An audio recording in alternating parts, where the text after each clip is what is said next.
Hey, my name is Kern. I post homerecordingweekly.com. Over there's a free ebook, Acoustic Treatment Made Easy, where I detail what's wrong with your mixing, recording environments, the most common issues, and how you can fix them easy, cheap, on the fly.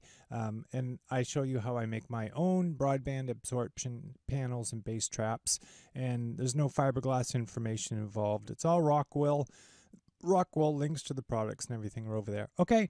I am actually mixing a song, and I ran into a problem that I talk about in the Pro Mixers Playbook. It's a common problem that everybody runs into, where the bass guitar is playing constantly, and when the kick fires, things get super farty, muddy, however you want to say it, because the kick and the bass are both consist of low energy, low frequency information, and the one on top of the other muddies up a mix. So I'm going to play a quick snippet of the song for you, explain the problem, and then show you a couple things that I did to hopefully resolve the issue. So here's the track I'm working on.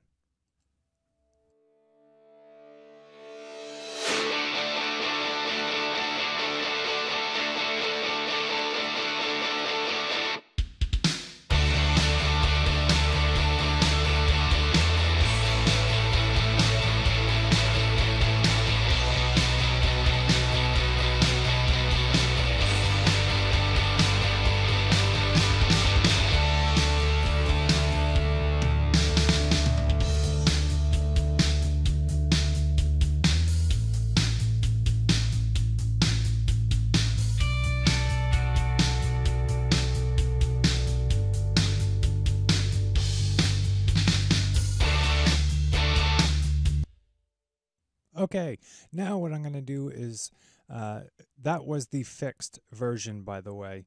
And now I'm going to go in and detail, well, I'm going to put the song back to the way it was and then explain what's going on and then quickly show you guys how I fixed it. Okay, here we are. I'm back.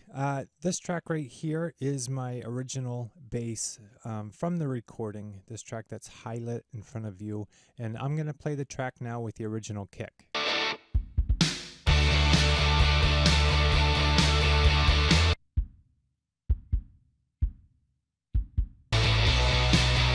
Now, it has been processed like crazy. I apologize. It was a full kick, and I realized it got lost. As soon as I edited the bass and the kick together, things got mushy. Now, they both live in the center of a mix. They're both mono tracks, and like I said, they both share the, a lot of the same frequency information. So with the bass constantly playing, every time the kick drum sounds or fires, however you want to say it, things fart out. They get really messy in the low end really quickly. One issue I was having is the kick drum is like not even there, even though it's loud. Listen. There, you heard it. It's disappearing for sure. So what I did was I brought in a second kick. This is a sample that I brought in, and I'm going to play that now for you.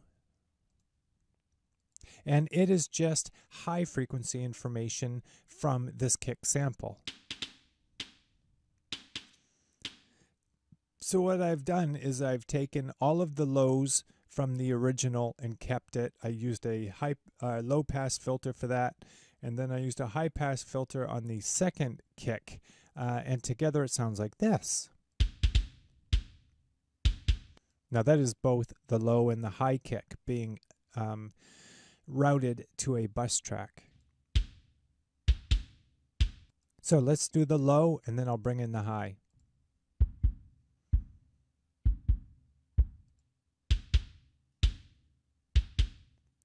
So things aren't getting louder.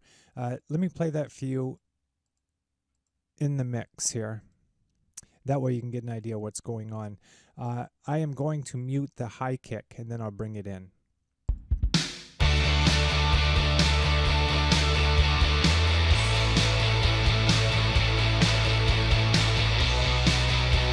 So it's very subtle, and what it does actually Because it's just the high-end information that I'm bringing in on a second track, I can process it with a compressor so that I get a lot of attack and no sustain. The sustain is in the boomy low-end kick. So it's like an audio illusion. Bringing in that high-frequency kick on top of the low-frequency kick lets it cut through the mix a little bit more. It's not any louder. It's nothing like that. You just notice it, and it fools the listener into thinking the kick is louder and more present in the mix than it is. However, if I put a level on there or a meter on there, it would be not that much louder. However, the problem still persists. That's one trick I did to make the kick more present in the mix. However, if you listen, it's still, whenever this thing fires, the bass is just farting out.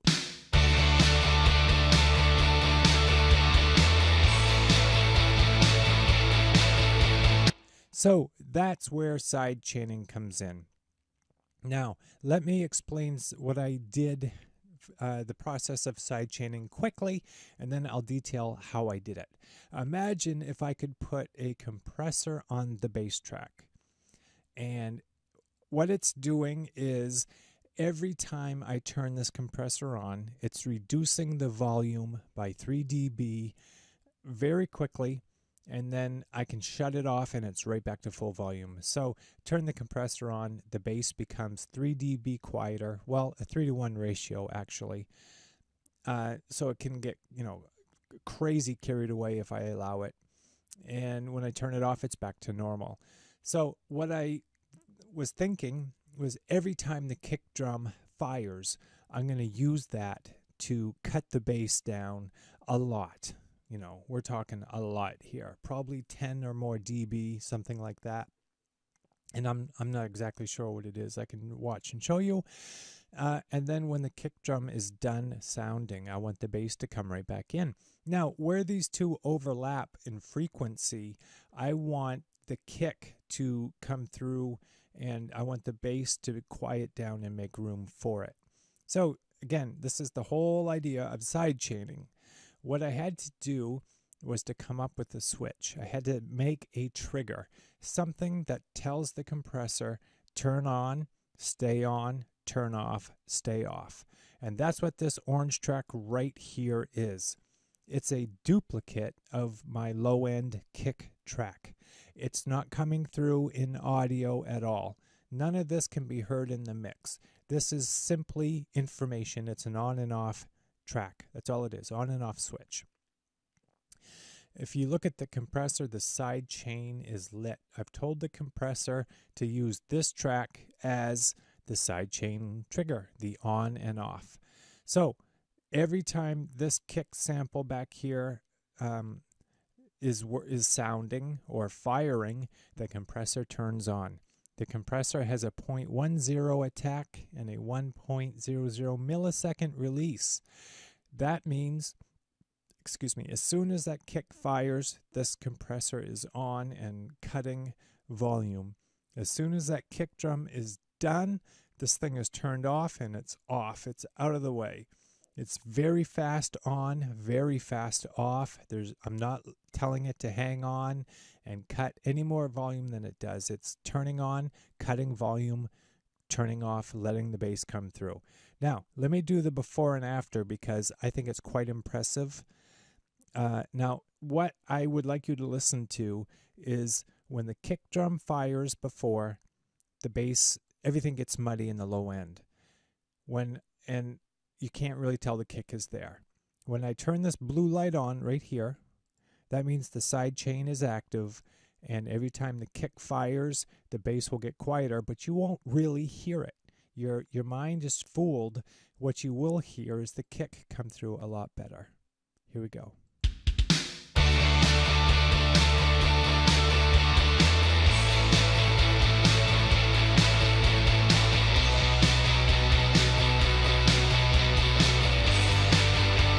So almost 7 dB volume cut from this.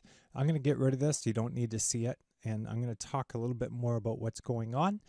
Listen right now to the kick drum and how it's almost not even there.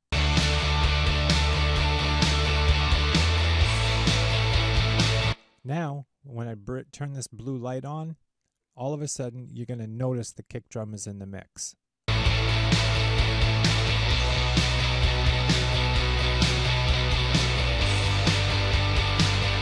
Now, it's very subtle, but because I pointed it out to you, you could hear it. And this is how you set it up in Studio One. Every DAW works a little bit differently, but that's the meat and the potatoes of it. A couple tricks that I have.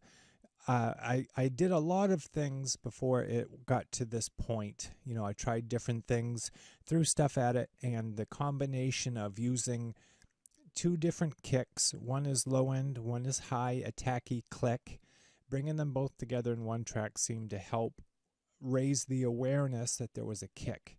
To solve the bass and the kick living together, not in harmony, I decided to use a sidechain compressor just to cut the level of the bass and let the kick come through without really messing up my low end. It's all about the low end in your song. If you can get the low end right, everything else is good. Now, I detail this. It's called ducking too. I detail this a lot in the free ebook, the Pro Mixers Playbook. And if you do read any of my reviews and you buy any of the products that I review, I'll give you the ebook. And if you go to homerecordingweekly.com, up at the very top of the website, there's a tab. It says Pro Mixers Playbook. All the information is there for you.